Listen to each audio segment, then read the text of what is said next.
Je suis de par ma mère catalan et,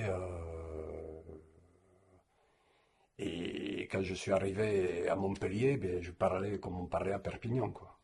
Alors j'arrive à la faculté de lettres, Paul Valéry, et juste après le portail, il y a un grand pré, et là, il y a au moins 500 gonzesses. En plus, on voit leurs culottes, elles sont allongées, elles sont mini-jupes.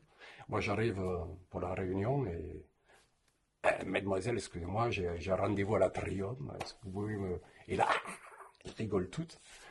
Bon, et je sens bien que je les fais pas rire, mais elles rient de moi. Et elles rient de quoi? Elles rient de cet accent. Donc tu vois, oh, tout de suite, ah bon, il faut parler autrement à Montpellier.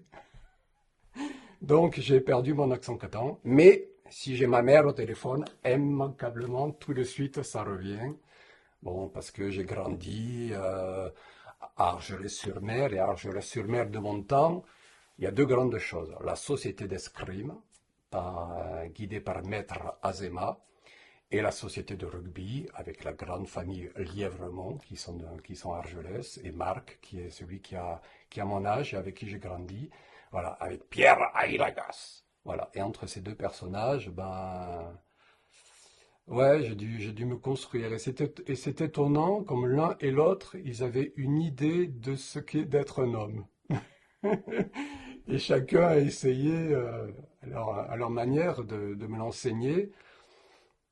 Moi qui étais déjà grand mais tout maigre, donc j'en avais pas tant la carrure. J'avais les cheveux longs, ça collait pas des masses.